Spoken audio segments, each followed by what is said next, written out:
Hello guys, welcome to Krishna classes. आज हम लोग पढ़ेंगे क्लासिफिकेशन ऑफ बेसिस। जैसे हमने क्लासिफिकेशन ऑफ एसिड्स पढ़ा था, उसकी स्ट्रेंथ कंसंट्रेशन के बेसिस पर, आज हम इसी तरह बेसिस को भी पढ़ेंगे। हम लोग स्टार्टिंग एक नॉर्मल से शुरू करेंगे, बहुत इजी कॉन्सेप्ट से शुरू करेंगे, पर अपने लास्ट तक अपने लेवल को प्रॉपर तक ले जाएंगे। अभी हम सबसे पहले शुरू करने वाले हैं डिपेंडिंग ऑन स्ट्रेंथ। तो डिपेंडिंग ऑन स्ट्रेंथ में क्या होते हैं? Strong bases and weak bases. Strong bases क्या होते हैं? Bases which completely ionize in aqueous solution। ionize in aqueous solution मतलब अपने OH नेगेटिव आयंस को दें। अपने OH आयंस जो आयंस हैं, OH नेगेटिव आयंस, उन्हें डिसोशिएट करें, रिलीज करें, कुछ भी कह सकते हैं। इसका एग्जांपल है guys NaOH in aqueous, Na positive plus OH negative. हमने यहाँ एक्वस क्यों लिया है? ये वो मैंने आपको पहली वीडियो में भी बताया था कि जो बेसिस होते हैं और जो एसिड्स होते हैं वो अपने आयंस को सिर्फ और सिर्फ एक्वस मीडियम में ही डिसोशिएट करते हैं। ठीक है, अब देखिए आगे बढ़ते हैं वीक बेसिस की तरफ। बेसिस विच पार्शियली मतलब आधा, partially ionised in aqueous solution, मतलब वो अपने OH नेगेटिव आयंस पूरे नहीं देते हैं। ठीक है, जैसे इसका एग्जाम्पल हुआ NH4OH इन एक्वस, इसको हम लोग अमोनियम हाइड्रोक्साइड भी बोलते हैं। क्या बोलते हैं? Ammonium hydroxide. इसका एक जो यूज़ होता है वो मैं अभी आपको बता देती हूँ। ये ग्लास क्लीनिंग में काम आता है। जैसे देखिए, ये NH4OH in aqueous NH4 positive and OH negative देते हैं। ठीक है, आई होप आपको सबसे पहला डिपेंडिंग ऑन स्ट्रेंथ समझ में आया होगा। आगे चलते हैं अब हम लोग जो है पढ़ेंगे डिपेंडिंग ऑन कंसंट्रेशन। अब हम क्या पढ़ेंगे? Depending on concentration. अब इसमें भी दो होते हैं, concentrated base and dilute base. Concentrated base which contain more base less water. अच्छा गाइस, हमने एसिड्स में क्या पढ़ा था? जो एसिड का कंटेंट होता था वो तो होता था ज़्यादा कंसंट्रेटेड में, और जो वाटर होता था उसका कंटेंट होता था लो। पर डाइल्यूट में जस्ट इसका अपोजिट हो जाता था। डाइल्यूट में ये लो हो जाता था। किसमें? डाइल्यूट में, और वाटर का कंसंट्रेशन ज़्यादा हो जाता था। इसी तरह अब यहाँ एसिड के साथ साथ बेसिस भी हम लोग यूज़ कर सकते हैं। सेम डेफिनेशन, बस क्या हो रहा है, हमें कंटेंट चेंज कर देना है। तब हम लोग एसिड ले रहे थे, अब बेस ले रहे हैं। डेफिनेशन वही है। देखिए, इसके अंदर मोर बेस लेस वाटर। बेस जो कंसंट्रेटेड एक बेस होगा ना, उसके अंदर जो बेस होगा वो तो ज़्यादा होगा और जो वाटर होगा वो कम होगा, जैसे कंसंट्रेटेड NaOH। अगर वही मैं डाइल्यूट की बात करूँ तो base which contain less amount of base and more water. जिसमें मैं आपको एक मिल्क का एग्जांपल लेके बताती हूँ। एक मिल्क के अंदर हम लोग ज़्यादा पानी डाल देंगे तो उसका कलर बहुत हल्का वाइट हो जाता है, और एक प्योर जो दूध होता है अगर उसमें हम एक घूंट भी पानी ना मिलाएं तो उसका बहुत डार्क वाइट सा कलर रहता है। तो इसी तरह होता है, जिसमें ज़्यादा पानी होता है वो डाइल्यूट कहलाता है। जैसे इसके अंदर अभी हमारा क्या है? मोर वाटर है, और बेस क्या है? कम, तो ये कैसा हो जाएगा? डाइल्यूट हो जाएगा। ठीक है, अब हम बात करते हैं डिपेंडिंग ऑन एसिडिटी। तब हमने पढ़ा था बेसिसिटी, वो एसिड्स में था। अब बेसिस में हम पढ़ेंगे एसिडिटी। अब क्या होता है? मोनो एसिडिक बेस, मतलब ये कौन से बेस होने लगे? The base which has one replaceable OH negative ions. हमने एसिड्स में पढ़ा था एक H पॉजिटिव आयन या एक H एटम रिप्लेस हो रहा था, लेकिन यहाँ पर क्या होगा गाइस? यहाँ पर सिर्फ मोनो एसिडिक बेस के अंदर केवल और केवल एक ही OH नेगेटिव आयन रिप्लेस होगा, केवल और केवल एक ही। देखिए, इसका एग्जाम्पल है NaOH is the best example for it. NaOH in its aqueous, then Na positive and OH negative, सिर्फ और सिर्फ एक ही NaOH आता है। Now di acidic base. अब इसमें डाई से ही पता चलता है कितने होंगे गाइस? ऑफ कोर्स 2 होंगे। The base which has 2 replaceable H negative OH negative ions. इसका एग्जाम्पल क्या है? इसका एग्जाम्पल है MgO2 in aqueous give us Mg2 plus plus 2 OH negative. Guys, हम लोग इसको क्या है OH2 नेगेटिव नहीं लिख सकते, ये गलत हो जाएगा। 2 OH negative is the right one. वो क्यों? क्योंकि जो OH आयन होता है उसके अंदर ये पावर ही 1 चढ़ती है। अगर वो 2 है तो आगे 2 लग जाएगा, पर कभी भी यहाँ पर 2 नहीं लगेगा, ये गलत हो जाएगा, ये यूं ठीक रहेगा। ठीक है, ये चीज़ आई होप आपको समझ में आएगी क्यों रहा। और अगर 2 नहीं लगाएंगे ना गाइस, जैसे ये था 2OH नेगेटिव, अगर ये 2 नहीं लगाएंगे तो भी गलत हो जाएगा। क्यों? अगर ये नहीं रहा तो क्यों गलत होगा? वो इसलिए क्योंकि देखिए यहाँ पर क्या है, Mg2O2, मतलब Mg की तो 2 है, अगर यहाँ सिर्फ और सिर्फ एक ही रही तो ये कैसे न्यूट्रल रह पाएगा, तो वो गलत हो जाएगा, जिस वजह से यहाँ 2 लगाना भी ज़रूरी हो जाता है और 2 लगता भी है। ठीक है, इसके बाद हम दूसरा एग्जाम्पल, जैसे CaOH का whole twice in its aqueous, then give a Ca2 positive plus 2OH negative. ठीक है, अब इसके बाद हम पढ़ेंगे ट्राई एसिडिक बेस। ये क्या होते हैं? The base which has 3 replaceable OH negative ions. यहाँ 2 थे, यहाँ मोनो एसिडिक में 1 था, यहाँ डाई एसिडिक में 2 थे। अब ट्राई जैसे नाम से ही पता चल जाता है, तो इसमें कितने होंगे? ऑफकोर्स 3 होंगे। जैसे एग्जाम्पल देखते हैं हम लोग, FeO3 इन एक्वस, तो क्या देगा हमें? F3 positive plus 3OH negative. अच्छा चलिए, अगर ऊपर वाले हम लोग आपकी बात सही मान भी लें, अगर मैं इसे ठीक बता भी दूं, तो यहाँ पर फिर क्या हो जाए, क्या होना पड़ेगा? इसी बात के अकॉर्डिंग अगर आप यहाँ पर ही लगाते हैं तो इसको ये होना पड़ेगा, पर इसमें वैलेंसीज आयंस के अंदर इनके ये पॉजिटिव नेगेटिव कितने नंबर्स में काउंट्स में होनी चाहिए, इनकी वैलेंसीज क्या होगी, ये बार बार बदलती थोड़े है। ये थोड़े है कि यहाँ पर एल्यूमिनियम की वैलेंसी जो है वो यहाँ पर 3 है तो किसी और रिएक्शन के अंदर 2 हो जाएगी, ऐसा तो होगा नहीं, तो ये भी पॉसिबल नहीं है। तो क्या रहेगा?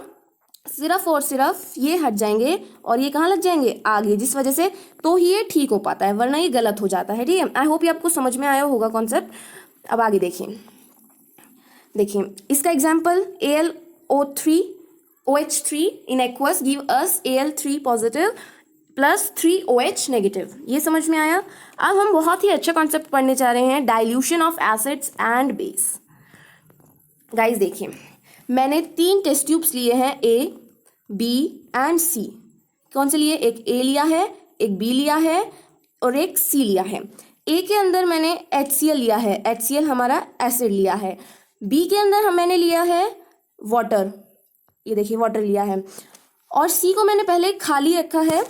अब देखिए, हमें डाइल्यूशन करना है ऑफ एसिड्स एंड बेसिस, मतलब डाइल्यूट करना है, किसी चीज़ में मिलावट करनी है, और मिलावट किसी और चीज़ की नहीं बल्कि पानी की करनी है। ठीक है, तो करना क्या है? हमारे पास 2 चीज़ें हैं डाइल्यूशन करने के लिए। आप एसिड बेस कुछ भी ले लीजिए। एक बार मैं एग्जांपल के लिए आपके लिए एक एसिड ले लेती हूँ, जैसे मैंने HCl लिया।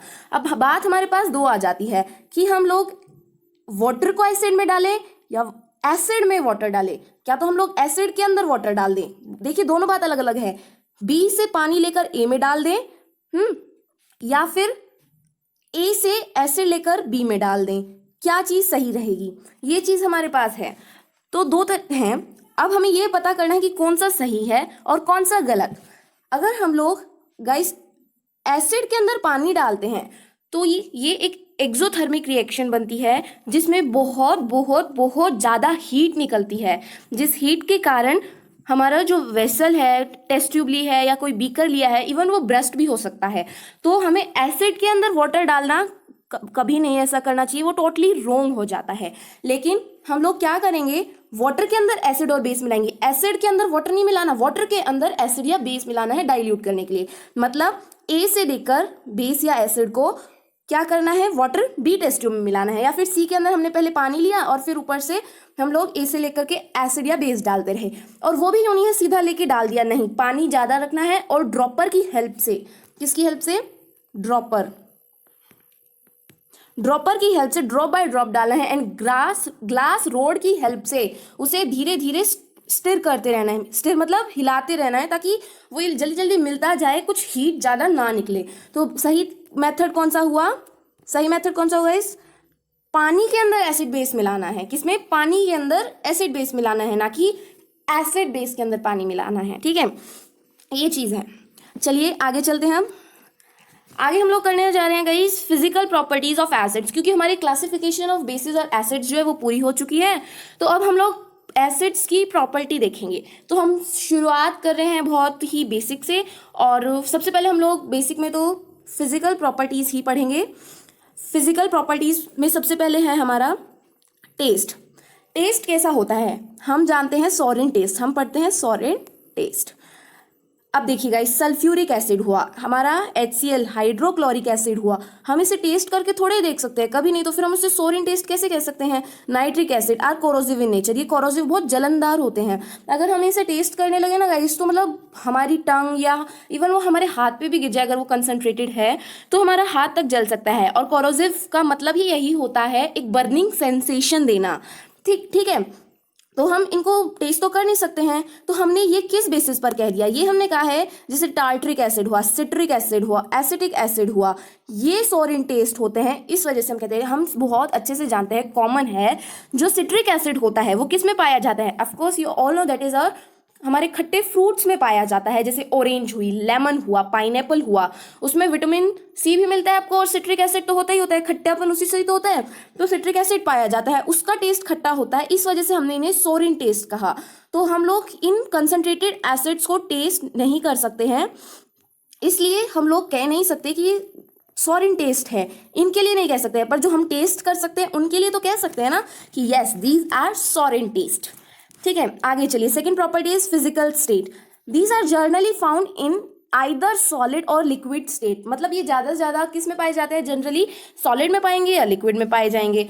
ठीक है, तो इसके कुछ एग्जाम्पल्स देखते हैं गाइस हम लोग।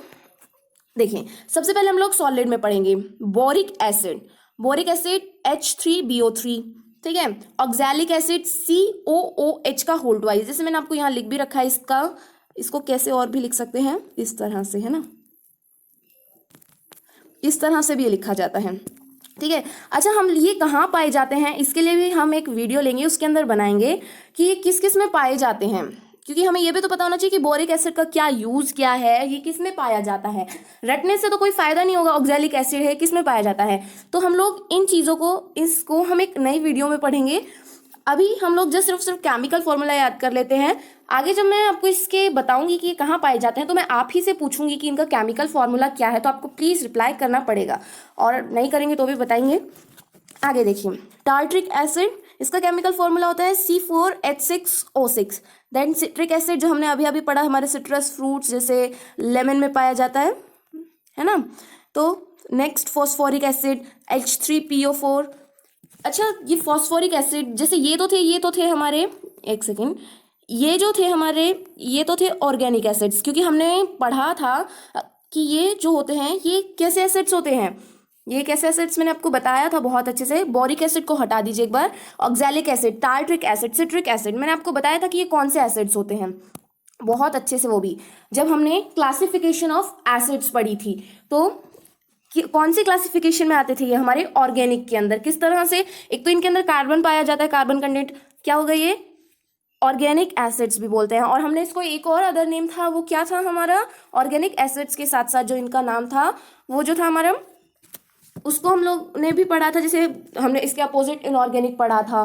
तो इन्हें, ये कौन से एसिड्स हुए, ये हो गए हमारे, एक सेकेंड, ये तीन, ये ऑर्गेनिक एसिड्स कहलाए जाते हैं। और फॉस्फोरिक एसिड, बोरिक एसिड, ये इनऑर्गेनिक। जैसे एक तरह से आप यूँ भी पता कर सकते हैं, इनके अंदर कार्बन कंटेंट है और इनमें कार्बन कंटेंट नहीं है, तो ये क्या हो गए, मतलब ये नहीं है हमारे, ये हमारे ऑर्गेनिक एसिड्स फिर नहीं कहलाएंगे। ठीक है, आगे चलिए, इसके बाद आते हैं कुछ लिक्विड। इनको केमिकल फॉर्मूला के साथ ये भी याद रखना जरूरी है कि ये सॉलिड स्टेट में पाए जाते हैं। नेक्स्ट हम लोग लिक्विड स्टेट की बात करते हैं। लिक्विड के अंदर हमें मिलते हैं एसिटिक एसिड, जिसे CH3COOH भी बोलते हैं जिसे हम, और इसका अदर नेम होता है इथोनिक एसिड। ठीक है, नेक्स्ट होता है formic acid, carbonic acid, sorry, formic acid का chemical formula HCOOH। Formic acid शायद से आप लोग जानते भी होंगे, आंट स्टिंग, इनमें भी पाया जाता है ये। Next carbonic acid H2CO3। Next hydrochloric acid HCl। Nitric acid HNO3। Sulphuric acid H2SO4। Sulphurous acid H2SO3। दोनों में बहुत अंतर है इन दोनों में, तो कंफ्यूज नहीं हो रहा है। सल्फ्यूरिक H2SO4, सल्फ्यूरस H2SO3, दोनों अलग अलग होते हैं। अच्छा, कैसे अलग हैं वो तो आपको शायद केमिकल फॉर्मूला से ही पता चल रहा होगा इजीली। इसके अंदर ऑक्सीजन का कंटेंट, जो ऑक्सीजन है वो 4 है, मतलब इसके 4 एटम्स हैं, और इधर H2SO3 में ऑक्सीजन के सिर्फ और सिर्फ 3 ही एटम्स हैं। ठीक है, आगे चलिए, अब हम लोग पढ़ेंगे third property, they can change colour of indicators. ये इंडिकेटर्स के कलर को भी चेंज करते हैं। अब ये इंडिकेटर्स क्या होते हैं, दीज आर कॉम्प्लेक्स कंपाउंड या substances which have different physical properties in acidic and basic media.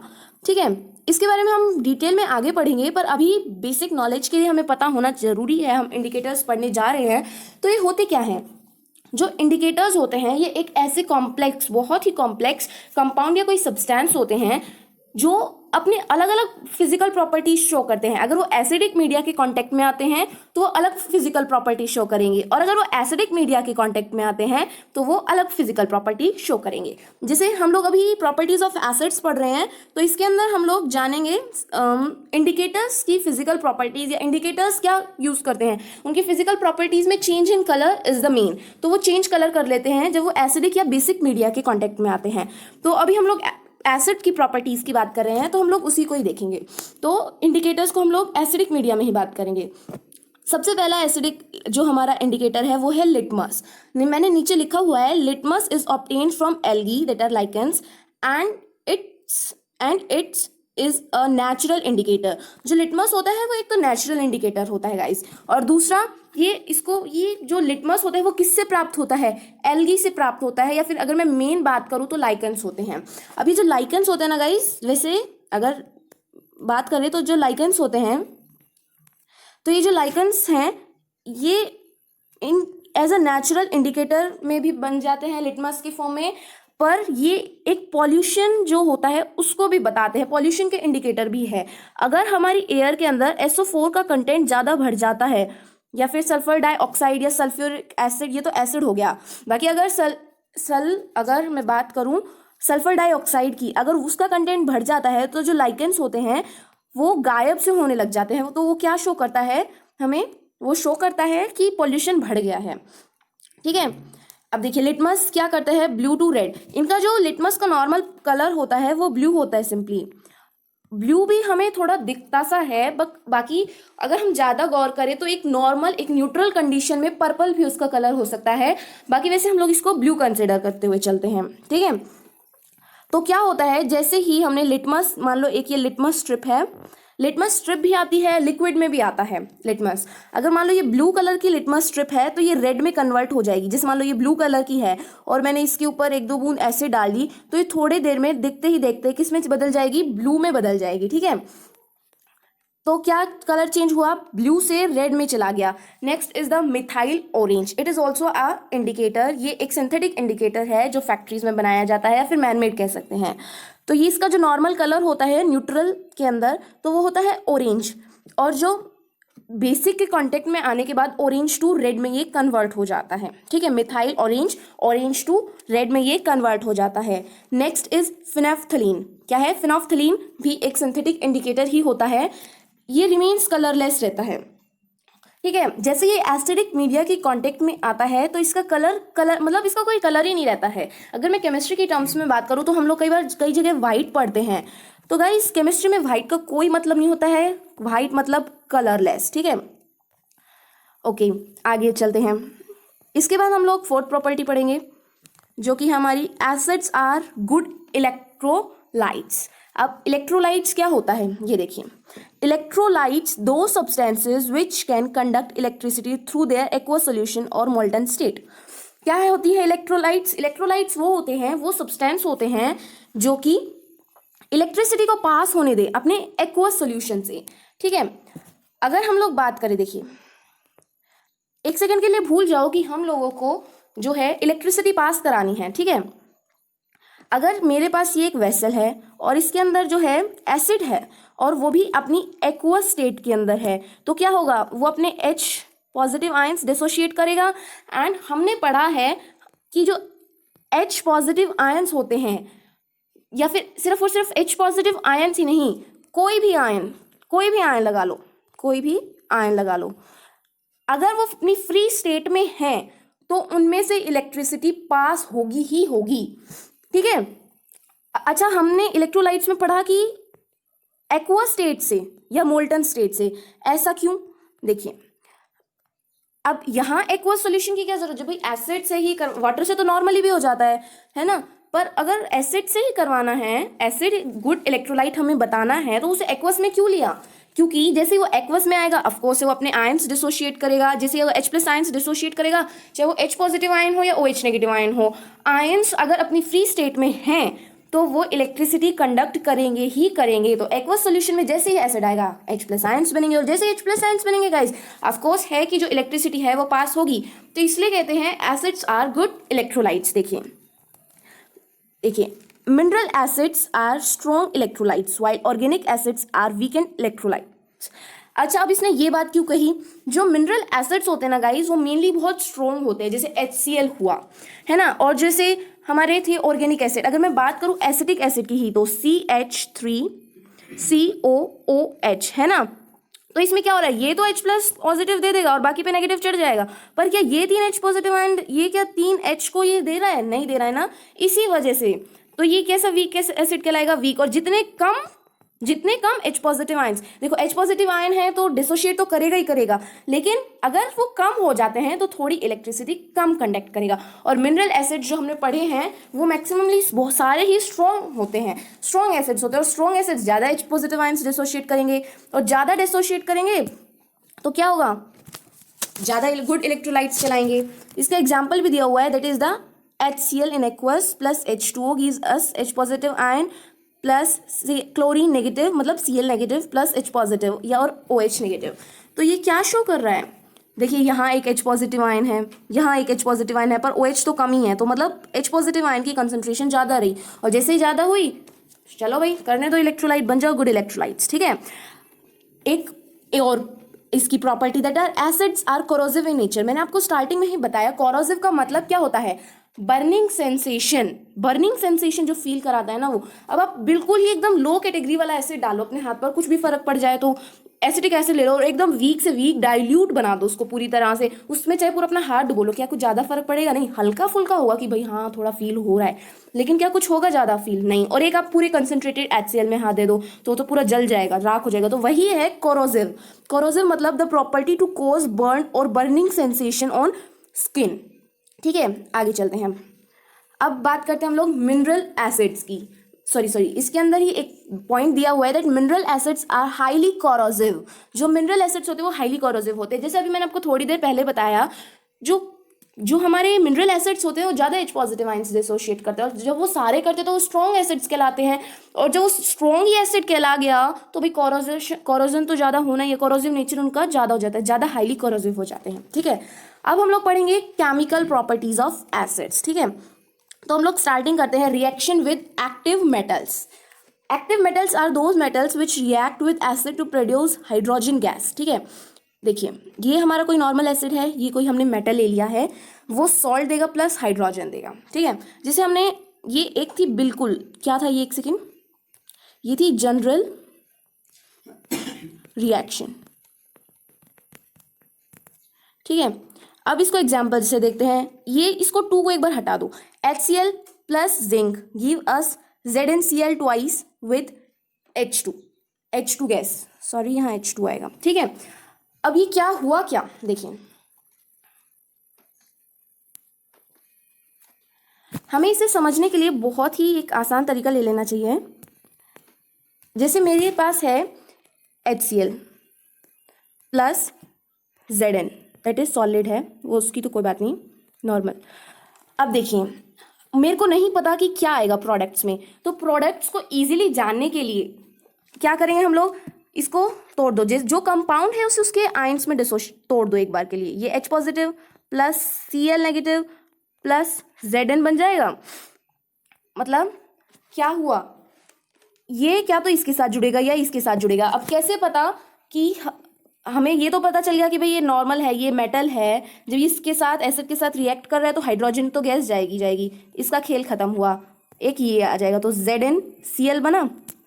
अब ये Cl2 कैसे हुआ, तो वो देखते हैं।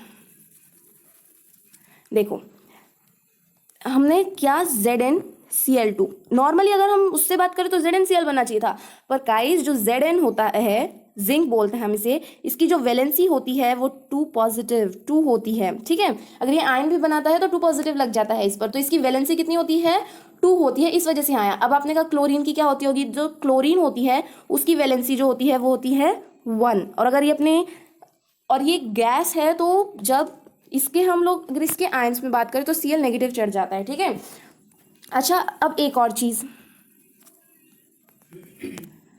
जो ZH था, दूसरा तरीका इसका प्लस Zn हम कर सकते हैं। आप बहुत इजीली देख पा रहे होंगे अगर आपने रिएक्टिविटी सीरीज या रिएक्टिविटी टेबल पढ़ी है, तो जो जिंक होता है वो ज़्यादा रिएक्टिव होता है, ज़्यादा रिएक्टेबल होता है हाइड्रोजन से। हमारी क्या होती है reactivity series? Potassium, sodium, calcium, magnesium, aluminium, zinc, iron, hydrogen, copper, silver, gold. ये 11 की वो सीरीज थी उन चीज़ों की, उन एलिमेंट्स की जो बहुत ज़्यादा कॉमनली यूज होते हैं। तो आपने देखा कि जो जिंक होता है वो ज़्यादा रिएक्टिव होता है किससे? हाइड्रोजन से। तो अकॉर्डिंग टू डिस्प्लेसमेंट रिएक्शन जो होती है ये इसको डिस्प्लेस कर देगा, तो ZnCl प्लस H2 गैस बन जाएगी। ठीक है, आप सिंपली इसको बैलेंस कर देंगे, दोनों तरफ बैलेंसिंग हो जाएगी, और उसके बाद जो हमने रिएक्शन लिखी हुई है हमारे एग्जाम्पल में सेम टू सेम वही रिएक्शन हमारी बन जाएगी। ठीक है, देखिए वही रिएक्शन आ गई 2ZnCl ये। ठीक है, आगे चलिए, रिएक्शन विद बेस। अच्छा गाइस, एसिड है, बेस जो होते हैं ना, जैसे एसिड अगर स्किन पे गिरता है तो वो मतलब बहुत कॉन्ट्रैक्शन सा हो जाता है, और जैसे बेस गिरता है तो फुली फुली सी हो जाती है। तो अगर दोनों आपस में मिल जाएं तो क्या होगा? न्यूट्रलाइज हो जाएंगे दोनों चीज़ें, है ना। तो इसकी जो जर्नल रिएक्शन ये होती है, acid plus base give us salt plus water. हमेशा एक तो वो वाटर देगा, साथ में अगर वो न्यूट्रलाइज हो रहे हैं, और मैंने आपको स्टार्टिंग में पहली वीडियो में बताया था जो वाटर होता है वो क्या होता है? एज अ न्यूट्रल होता है। तो ये क्या बना लेंगे? Neutral reaction. ठीक है, whenever the acid reacts with base the reaction considered as neutralization reaction। ठीक है, neutralization reaction is an exothermic process. ये एक एक्सोथर्मिक प्रोसेस होता है गाइज। एक्सोथर्मिक का मतलब क्या? थर्मिक, थर्म मतलब हीट, एनर्जी, कुछ ना कुछ निकलेगी, मतलब थर्मिक का मतलब हीट या एनर्जी, और एक्सो मतलब बाहर निकलना, और एंडो मतलब आना, अंदर आना। तो एक्सोथर्मिक मतलब बाहर निकलेगी, तो क्या निकलेगी?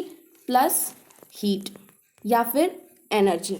ठीक है, जैसे इसका एग्जाम्पल भी दिया हुआ है H2SO4 प्लस 2NaOH, ये 2 गाइस बैलेंसिंग से आया है। ठीक है, gives us Na2SO4 plus 2H2O।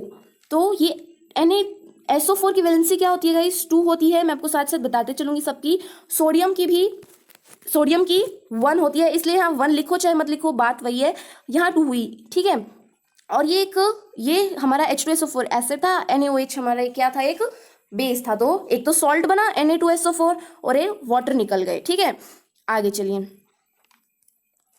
ठीक है, इतना आपको समझ में आया होगा कि एक न्यूट्रलाइजेशन रिएक्शन है, और इसके साथ गाइज यहाँ पे जो है, यहाँ पे हीट या एनर्जी भी निकलती है। ठीक है, आगे चलते हैं। अब हम लोग पढ़ेंगे reaction with metal carbonates and metal bicarbonates. सबसे पहले जानने से पहले मेटल कार्बोनेट और बाइकार्बोनेट के साथ एसिड की रिएक्शन, हमें यह जानना है कि मेटल कार्बोनेट्स या मेटल बाइकार्बोनेट्स होता क्या है। कार्बोनेट का मतलब होता है CaCO3। ठीक है, और आगे कोई भी मेटल लग सकता है। ठीक है, और मेटल बाइकार्बोनेट जैसे ही गाइस बाई आ जाए ना, तो बस ये समझ लेना कि आपने H लगाना है, या फिर मेटल हाइड्रोजन कार्बोनेट भी इसे बोल सकते हैं। ये मैंने आपको सिर्फ और सिर्फ बाइकार्बोनेट का केमिकल फॉर्मूला लिखा है, और आगे अगेन कोई भी मेटल आ सकता है। ठीक है, अब इसकी जनरल रिएक्शन हमने ये तो जान लिया कि मेटल कार्बोनेट एंड बाइकार्बोनेट्स होते क्या हैं, पर अब हम लोग इसकी रिएक्शन पढ़ेंगे। ठीक है,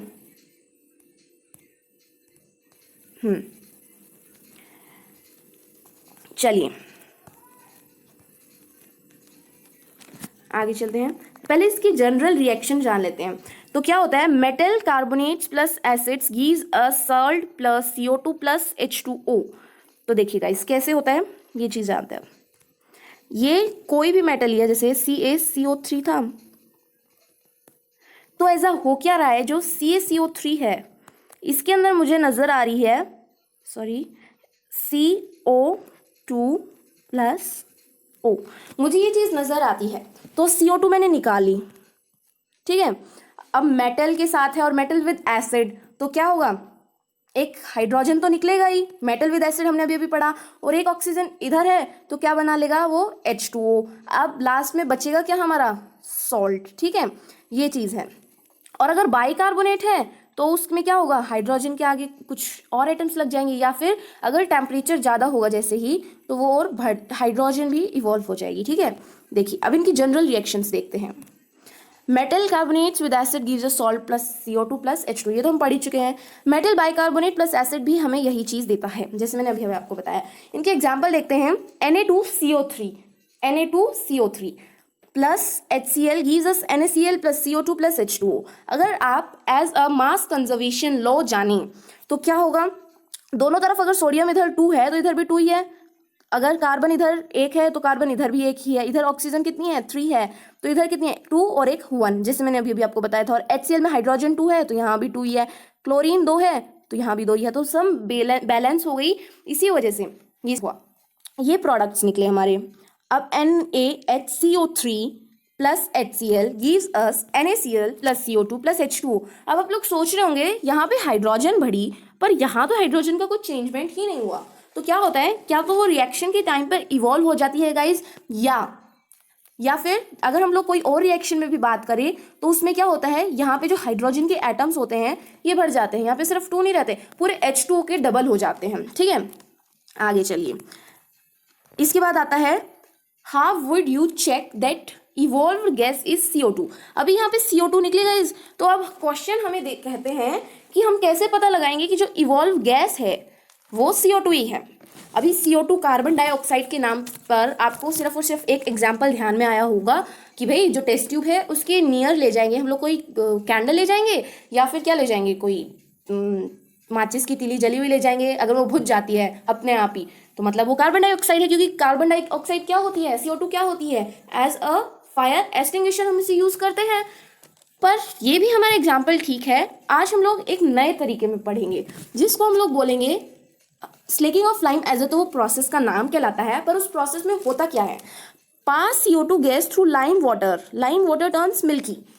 इसमें क्या होता है गाइस, देखिए जो CO2 है उसको जब हम लाइम वाटर से पास करेंगे, और लाइम वाटर क्या होता है मैंने आपको पहले भी बताया है, एक सेकेंड देखिए, ये देखिए मैंने सेकेंड पेज में शायद आपको बताया नहीं, कैल्शियम CO2, कैल्शियम हाइड्रोक्साइड भी इसको केमिकली बोलते हैं, और इसके अदर मैं नाम बात करूँ तो स्लेक्ड लाइम वाटर, दोनों चीज़ से बोला जाता है। ठीक है, देखिए कैसे हम लोग इसे प्रूव करेंगे। ये लाइम वाटर है, अब होता क्या है गाइस, लाइम वाटर में से जैसे हम लोग CO2 पास कराते हैं ना तो ये मिल्की बन जाता है। कैसा बन जाता है, मिल्की।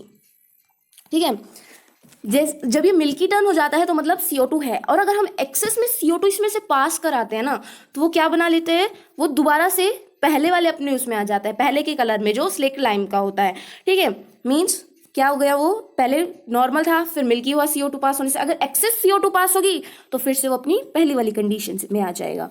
ठीक है, इस प्रोसेस को हम लोग स्लेकिंग ऑफ लाइम प्रोसेस बोलते हैं। इसकी रिएक्शंस क्या होती है वो देखते हैं। CaOH का whole twice plus CO2 gives us CaCO3 plus H2O।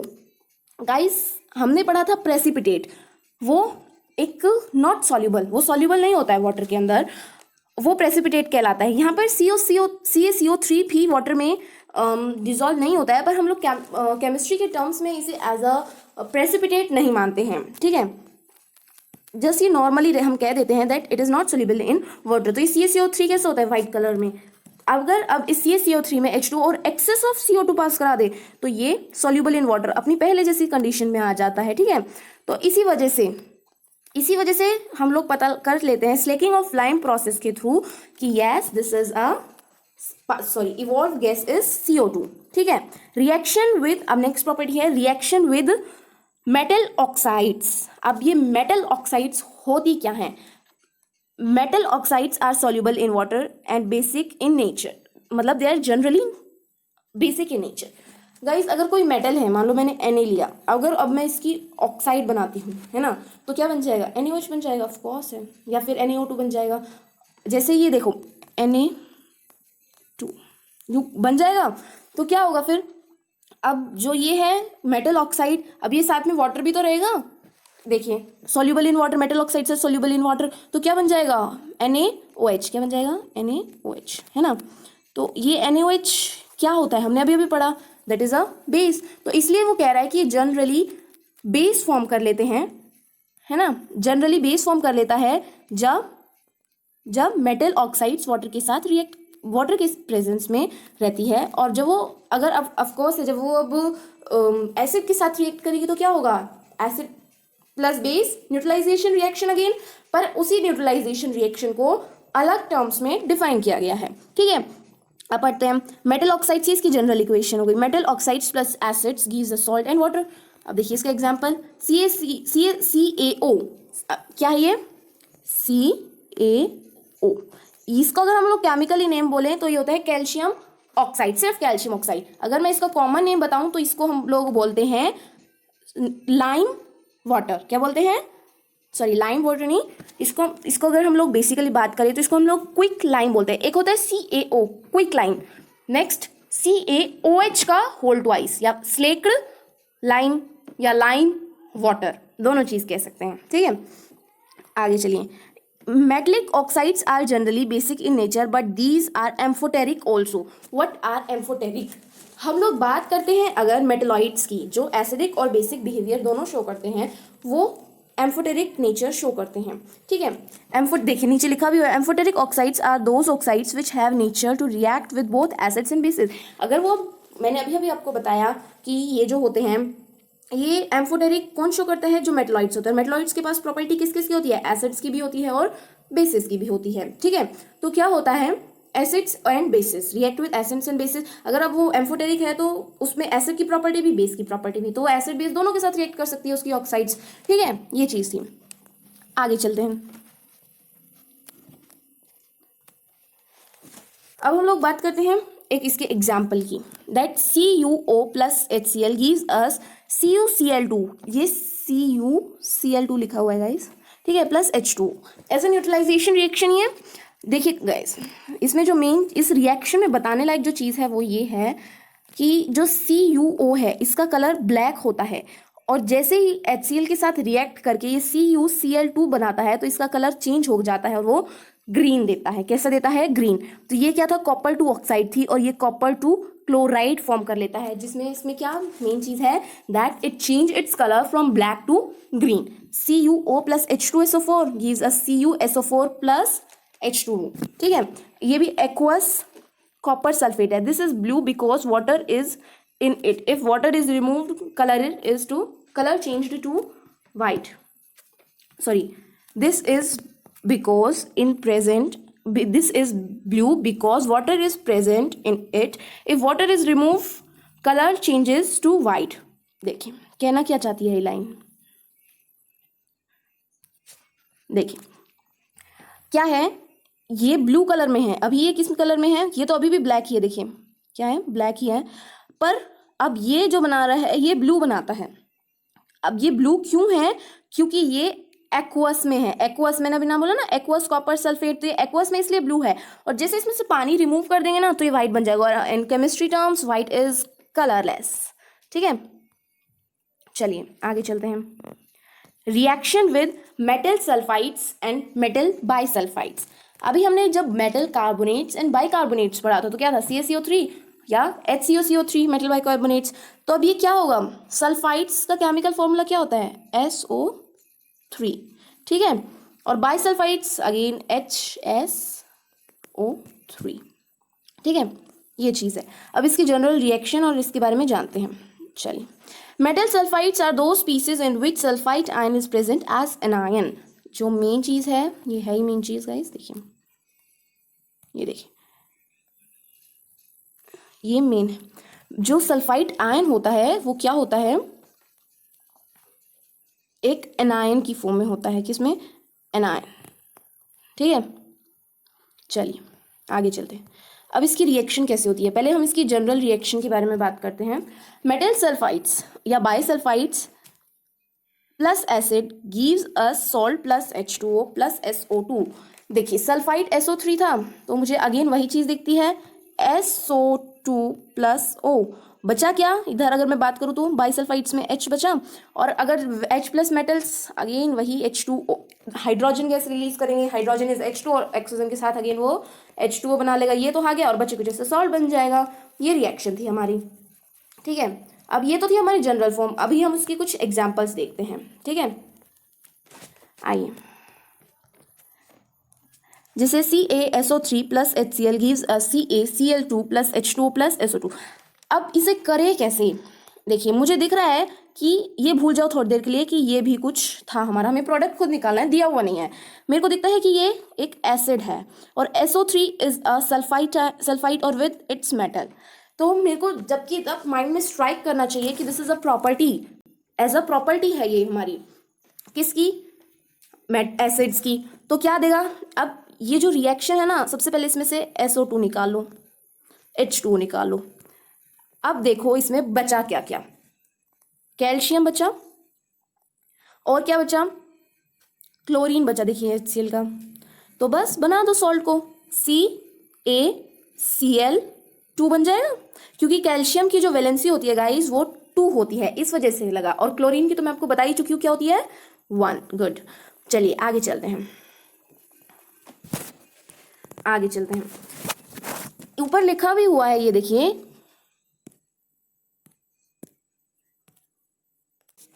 देखिए क्या है, SO3 2 नेगेटिव सल्फाइड एनाइन। ये एनाइन, देखिए एनाइन होता है, 2 आयंस होते हैं, एक एनाइन होता है और एक कीटायन होता है। जो एनाइन होता है वो नेगेटिव होता है और जो कीटायन होता है वो पॉजिटिव होता है। अगर मैं एक इलेक्ट्रिक सिस्टम की बात करूं, अगर इलेक्ट्रोलिसिस करते हैं तो 2 इलेक्ट्रोड्स बनते हैं, एक एनोड और एक कैथोड, उसमें अपोजिट हो जाता है, anode is positive and cathode is negative. ये एक ज़रूरी बात है जिसमें काफ़ी टाइम कन्फ्यूजन हो जाता है, तो इसको आप लोग नोट भी कर सकते हैं। ठीक है, आगे चलते हैं। अब इसके एक एग्जाम्पल भी दिया हुआ है विद बाई सल्फाइड। ठीक है, NaHSO3 plus HCl gives us NaCl plus H2 plus SO2। SO2 colour of burning sulphur, order of burning sulphur, sorry. तो ऑर्डर ऑफ बर्निंग सल्फर मतलब जो SO2 होती है, हम कैसे पता लगाएं SO2 है, ये होता क्या है कि इसकी एक स्मेल आती है जैसे सल्फर की बर्निंग हो, इस तरह की स्मेल आती है। ठीक है, आगे चलिए। Reaction with metal sulphides and metal bisulphides. अब सल्फाइड क्या होता है, सिर्फ और सिर्फ सल्फर, या और बाइसल्फाइड क्या होता है, H2H2। ठीक है, आगे चलिए। इसकी कॉमन रिएक्शन, जो जनरल रिएक्शन है, metal sulphide with acid gives us salt and H2S। H2S जो होती है गाइस, इसको हम लोग बोलते हैं हाइड्रोजन सल्फाइड। तो ये एक पॉइजनस टॉक्सिक गैस होती है और ये कलर में ब्लैक होती है। इसका H2S का कलर जो होता है वो ब्लैक होती है। जैसे हमने SO2 के अंदर ऑर्डर ऑफ बर्निंग सल्फर किया, इसकी स्मेल की, तो हम इसको स्मेलिंग से नहीं टेस्ट कर सकते हैं H2S को, क्योंकि एक पॉइजनस एंड टॉक्सिक गैस होती है जिसका कलर ब्लैक होता है और इसकी जो स्मेल होती है ना, वो एक सड़े हुए अंडे जैसी होती है, रोटन एग जैसी होती है। ठीक है, इसके एग्जाम्पल है Na2S plus 2HCl gives us 2NaCl plus H2S, that is known as hydrogen sulfide, जैसे मैंने अभी आपको बताया। आगे चलते हैं। अब metal bisulphides plus acid gives a salt and वही H2S गैस। तो NaHS plus HCl gives us NaCl और बचा हुआ H2S देगा हमें, हाइड्रोजन सल्फाइड अगेन। देखिए यहाँ लिखा भी हुआ है H2S a smell of rotten egg which is toxic, जो कि एक टॉक्सिक होती है। अगला देखिए, रिएक्शन विद नाइट्रेट्स। अब नाइट्रेट्स क्या होता है, देखिए नाइट्रेट्स होता है NO3, इसको हम लोग नाइट्रेट बोलते हैं। और नाइट्राइट क्या होता है, NO2। ठीक है, इसकी जनरल रिएक्शन होती है metal nitrates plus acids gives a salt plus nitric acid. ठीक है, नाइट्रेट्स के साथ रिएक्ट करता है और नाइट्रिक एसिड देता है हमें। ठीक है, देखिए कैसे हुआ, इसकी रिएक्शंस देखते हैं। जैसे CaNO3 का होल ट्वाइस है। अच्छा, 2 क्यों लगा, थोड़ी देर पहले बताया था, इसकी कैल्शियम की वैलेंसी कितनी होती है, 2। अगर आपको रिएक्टिविटी, अगर आपको पीरियोडिक टेबल अगर 30 तक याद है तो ये भी याद करना बहुत ईजी हो जाएगा। क्या याद करना ईजी हो जाएगा, इनकी वैलेंसीज। ठीक है, देखिए ये है CaNO3 का whole twice plus H2SO4 gives us CaSO4 plus 2HNO3। ठीक है, दूसरे इसके एग्जाम्पल है, जैसे हमने पहले किया था, हमें पता है कि ये एक नाइट्रेट्स है और विद मेटल है और एसिड के साथ रिएक्ट करिए, तो प्रोडक्ट का तो लेना देना कुछ है ही नहीं, खुद ही बना सकते हैं हम लोग प्रोडक्ट। तो हमें पता है हाँ नाइट्रिक एसिड बनेगा, तो HNO3 तो पहले ही लिख लिया। अब क्या क्या बचा उसे लो और उसे कंबाइन करके सॉल्ट्स बना दो, बहुत सिंपल है ना। आगे देखिए, इसका दूसरा एग्जाम्पल PB क्या होता है, PB लेड होता है प्लस सॉरी PbNO3 का whole twice plus HCl gives us PbCl का ट्वाइस। PbCl का ट्वाइस मतलब यहाँ से क्या पता चलता है आपको, लेड की वैलेंसी 2 है और NO3 कंपाउंड इसकी वैलेंसी कितनी है 1। तो ये याद रखना है और साथ साथ लिखते हुए चलना है ताकि हमें बाद में कंफ्यूजन ना हो कि किसकी क्या वैलेंसी थी। तो यहाँ से हम लोग याद भी कर सकते हैं और एक एक ही करते हुए हमें वैलेंसी भी पता चल रही है। तो हमें क्या देगा, PbCl 2 देगा and plus twice of HNO3। ये 2 आएगा नहीं आएगा, किस में आएगा किस में नहीं आएगा, ये तो हमें बैलेंस करके ही पता चलेगा। अभी आपने 2 एग्जाम्पल देखे, उन दोनों में मिला, तो इसका मतलब ये नहीं हम हर एक एग्जाम्पल में मिलेगा। ठीक है, इस बात का ध्यान रखना है। एंड आज की हमारी क्लास खत्म हो चुकी है guys, and thank you for the video. And अगर आपको अच्छा लगे तो please like share comment and subscribe करना मत भूलना। Thank you.